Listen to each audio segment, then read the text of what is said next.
Hi, this is Anna from Separation to Wholeness, and we've been talking about how to communicate in relationship in such a way that it actually enhances your relationships, not only in your personal life, but also from a work perspective, because life is about relationships. So we've talked about what not to do in communication, to look after our own state of healing, how we go about that state of healing, which is actually coming from a place of awareness.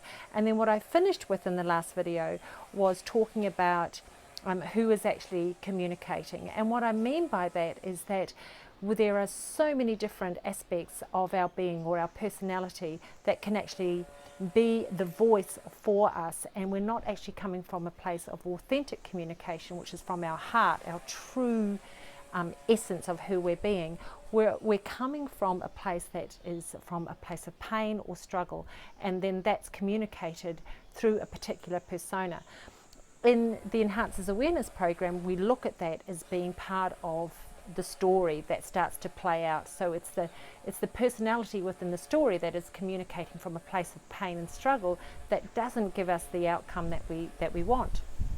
So I've made some notes on some common themes that have come through with the clients that have really been clear that they want to be able to communicate in a way that's going to give them a lot more satisfaction, peace and loving relationships. And what is the part within that persona, within that story that's actually communicating that actually causes havoc. Now, of course, we're only dealing with the one side, which is your own inner journey, because that's all we've got really, isn't it? Because when we are able to become really aware of our own inner journey and who we are being, then the world outside of us changes. So we're looking at, firstly, what I refer to as the campaigner, and that's the person that's really going for justice. They're always the one that stands for someone else that is looking as if they're powerless. They're the ones that stand up, and they make quite a statement. They can be quite aggressive sometimes. We've got the aggressor, and this is someone who comes across as quite angry. And anger is often a place of being hurt, but that's their way, is that they come out and they become attacking. So the person that is the campaigner and the person that is also the aggressor are quite similar in the way that they communicate. You've got the pleaser, and the pleaser is the person that will do anything that they possibly can do to make it better. They just want to make the situation better and create more harmony. And you've got the spiritual enlightenment. So it's the more the superior person that knows better, and they want to ensure that they know better.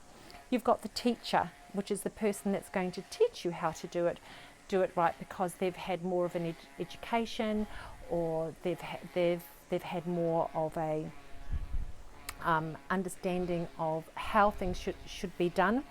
And then you've got the child, and the child is often the person that can have the tantrums in communication. That's their way of being able to communicate what they want, is that they'll have a tantrum, or they may throw things. Now this isn't by any means all the different ways that can come into the aspects of communication, but you may recognize yourself in one or the others, because these are things that I've certainly experienced as I've gone through my journey, and it's what my clients are telling us. The keys to this, and you may have heard them as I've been speaking, are these. It's about fixing something, so making somebody wrong. It's about judging, and it's definitely about being powerful to make someone else powerless, because we're actually experiencing in those levels of communication a sense of being powerless. So what does authentic communication look like? Because that's what we really want to go for, don't we? Well, firstly, it's being really clear on what your values are. And we talk about that in the Enhanced Awareness program a lot, is being clear of what your values are, because those are the things that lead your choices. And when we're looking at those other aspects of our persona, such as being the aggressor, the campaigner, the teacher, the child, we're looking for different needs to be met, and they're clearly not giving us what we need in communication. So authentic communication authentic relationships really comes from understanding the core essence of who we are and being able to come from that place, because there's a strength in that. There's an honesty about that cannot be questioned, and we don't have to stand for it as in terms of campaigning for it. It's just who we are. So authentic communication is when we listen more and we say less.